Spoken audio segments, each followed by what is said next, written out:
For Want of Caution by Mayanpaw. Chapter 8. Return to the White Horse.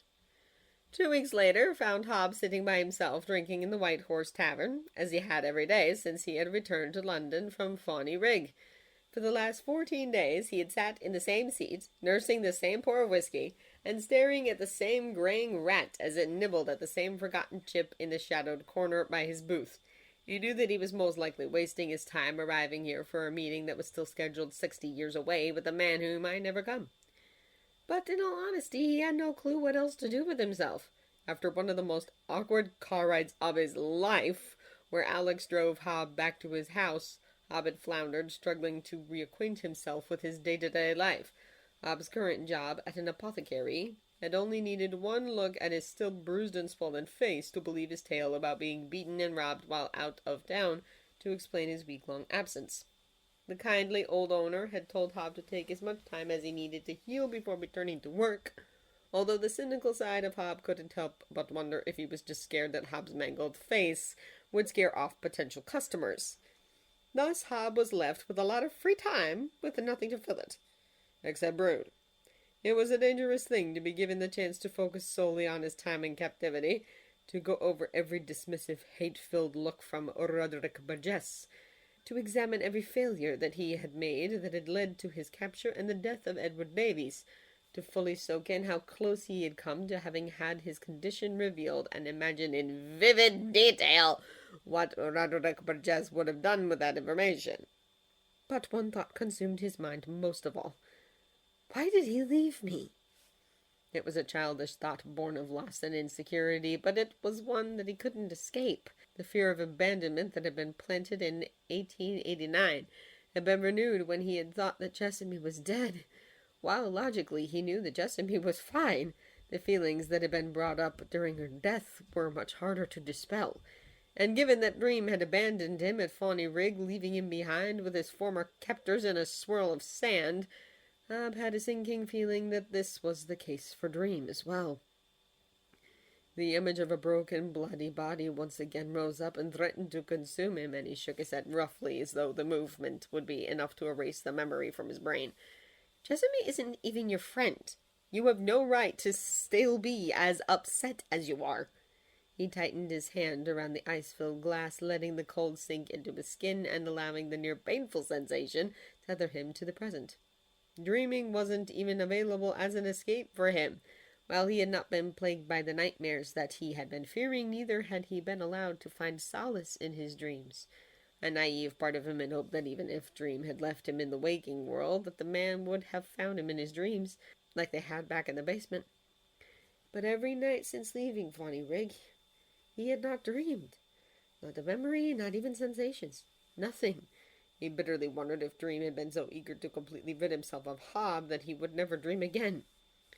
Alone and bruised, Hob stared into his amber drink and contemplated leaving and starting over with a new identity. He knew that realistically he could probably squeeze another 10 years out of his current one, but the temptation to start over was alluring. Robert Glading felt tainted now, an unremarkable 10 years kept off with torture and permanently destroying the most important relationship in his life.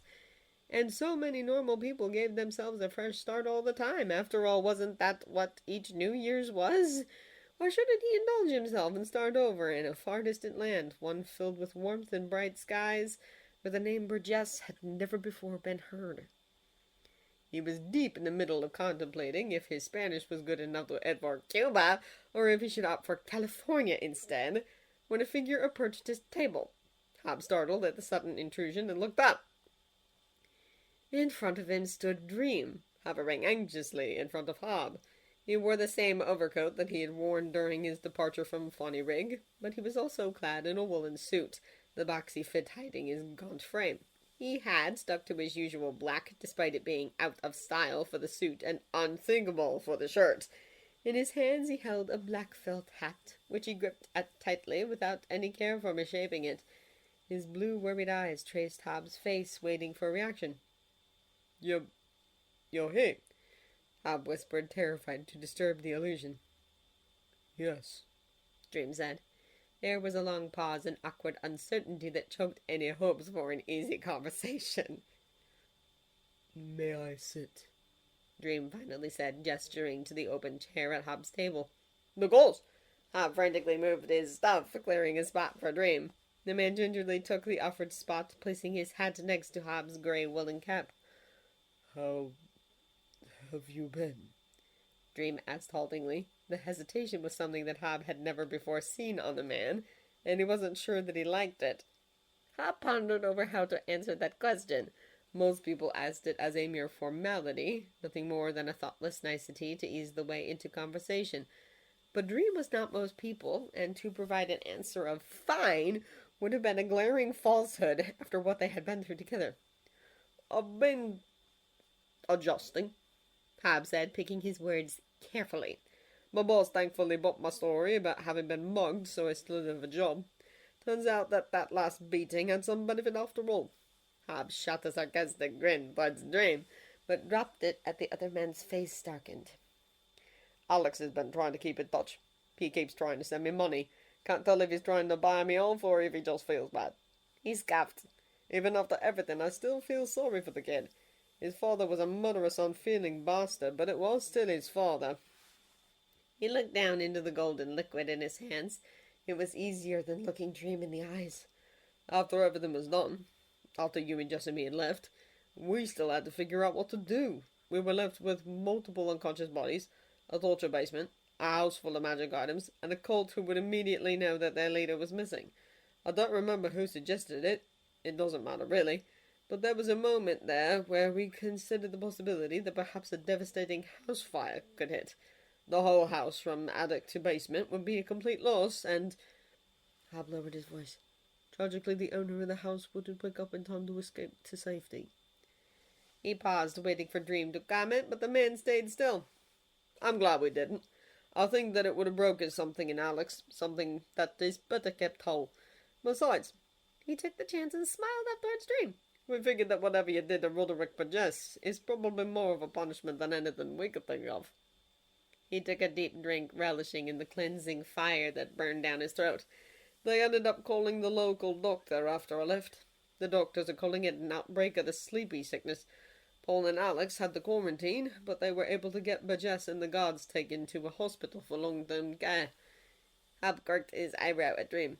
"Of course, this all would have been much less suspicious had the rest of the guards and cult members not also come down with sleepy sickness at the exact same time that all of the other sufferers woke up. On the plus side, Paul says that people are terrified to visit Thorny Rig now and are leaving him and Alex in peace." Hob shot back the last of his drink. "But enough about me. How are you?" Dream stared at Hob for a moment, as though deliberating how to answer. "I, too, am adjusting," the man said measuredly. "My realm has been greatly damaged in my absence, and my subjects have suffered for it. I have begun to try and repair the damage, but I am finding it much more difficult than I could have foreseen. Jessamy and Lucien, my librarian, have been unwavering in their support, but I believe that they, and the rest of my subjects, are becoming restless for the complete restoration that I have been as of yet unable to provide them." Hob frowned, noting the smooth avoidance of anything personal. "You didn't answer my question. I didn't ask about the dreaming. I asked, how are you?" Dream stiffened. "I have merely answered the same way that you have. You have not answered my question either." Hob looked away chagrined. "No, I suppose not." He took a deep breath, regretting that he had already finished his drink. I'm not great. I'm relieved that it's over, but it doesn't truly feel over yet. Not really. I'm sitting here in this bar, and a part of me feels like I'm still down in that basement. And I feel like the worst kind of friend, if you still even want to call me that, because you were there with Roderick Burgess for so much longer than me, and here I am complaining about my experience when I was only there for the fucking week." He let out a wet laugh. "God, I don't deserve to call myself your friend. You were right last time to dissuade me of that notion." Dream looked furious. "How dare you say that?" Hob looked up in shock and with not a small amount of fear. Do you know that for the last 10 years, not a single entity has come for me, except you and Jessamy? My entire kingdom, my most trusted subjects, they all thought that I had abandoned them. For eons I have served them, protected them, given them life, and they still thought so little of me. And my siblings, they all knew what had happened to me, and not a single one came to my aid. His voice dropped. And I fear that some may have had a hand in my imprisonment. The summoning, the cage, none of it is knowledge that any mortal should have rightfully had.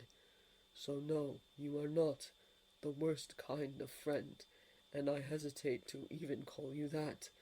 You had no obligation to me, especially not after I was so cruel to you, and yet you alone came for me. No, mere friends would not do what you have done for me. Hob let out a dark laugh. And what have I done for you? I got captured. I put Jessamy's life at risk. I gave them a way to hurt your dream, a way that they didn't have before. I should have done so much more, and instead I only made things worse for you. I couldn't free you. I was too weak. Hob whispered, ashamed. Dream stared at him. Outrage colored his pale face. You were too weak. No, it is I who am weak. I am endless, and I was trapped by an amateur, on accident. None of this should have ever happened, and it's all because I was too weak. And even now I am failing you again. I should have been stronger and stayed away from you.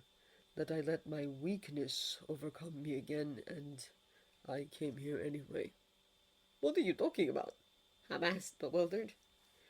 It was my fault that you were hurt. Dream snapped. Roderick Burgess hurt you because I care about you.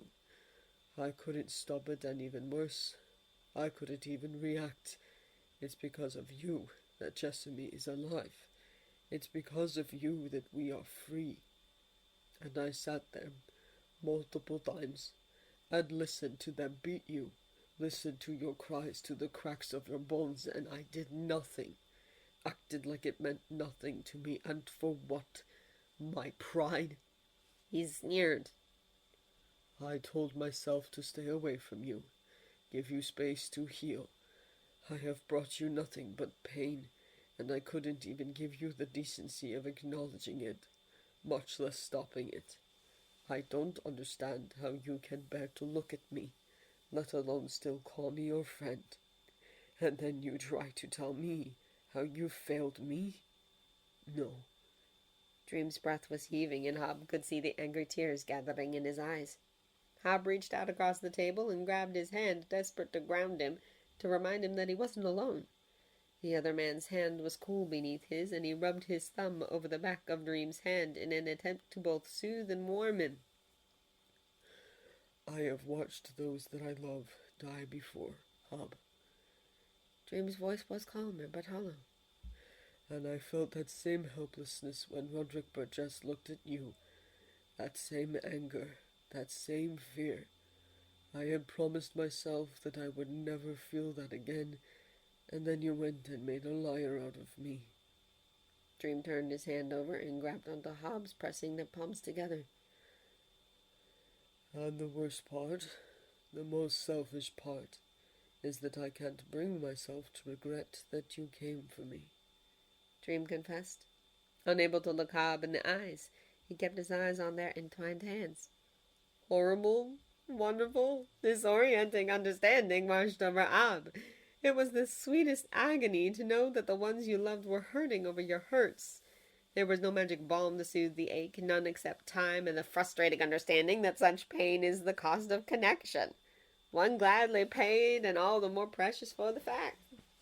Right, he said softly, forcing Dream to look up at him. I don't regret it either. All of that pain, all of that fear, all of it was worth it to have you safe and here with me. Dream's eyes were wide, searching Hob's with an intensity that reached into his very soul. Whatever he was looking for, he found. A soft relief smile crept across his face, and the tension drained from his body. Dream dropped their hands and leaned back in his chair, his body relaxed for the first time that night. So what are you planning to do now? Hob asked, eager to bring the conversation onto more familiar grounds. I must still retrieve those of my subjects who have yet to return to my kingdom. Nightmares and dreams have no place in the waking world, and it is my duty to ensure their prompt return. Do you think they'll give you any trouble? Hob asked, excited to be hearing about this side of Dream's life. Most of them won't, no. The majority are too weak to survive here for too long anyway. If their sovereign calls, I know they will answer. The rest may take more time. A few of my stronger beings, my major arcana, are still missing.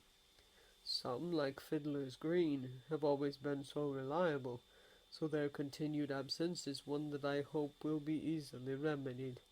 Others, like the Corinthian, will not come easily, and will require force to bring to heal.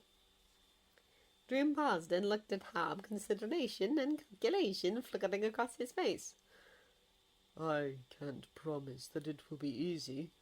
I can't even promise that it will be safe.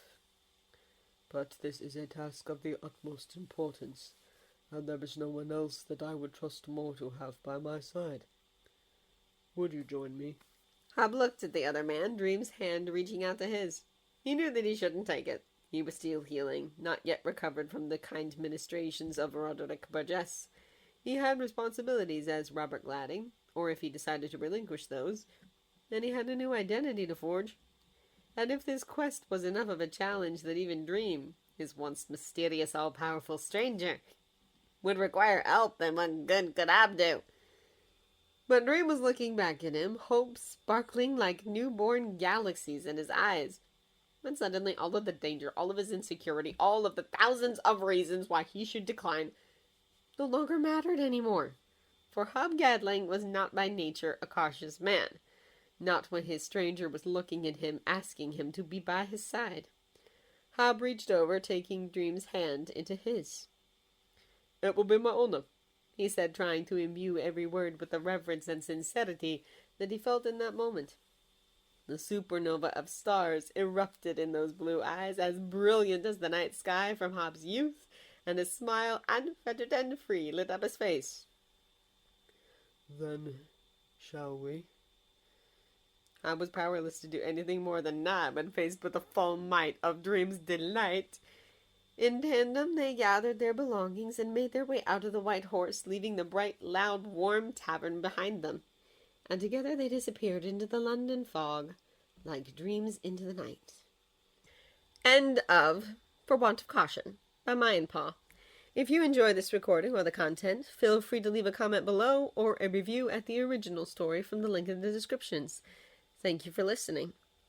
And now for an announcement. Do you struggle working out, especially if you are stuck at home or have a family, work from home, or all three? I had this issue for years. Honestly, I still have it, especially when I'm postpartum now. I know fitness is important, but it's hard to balance it with work and family. My husband thought about my needs and has built a brand new fitness platform called Domum Gym. With Domum Gym, you can get personalized training, a community environment, online home workouts, and accountability from your personal trainer all in one platform. And every training session is live streamed and interactive. Might see me there if I ever sign up. Where your trainer can exercise with you, help you exercise correctly with the right form, and you'll meet your trainer and new people. Sign up today for free.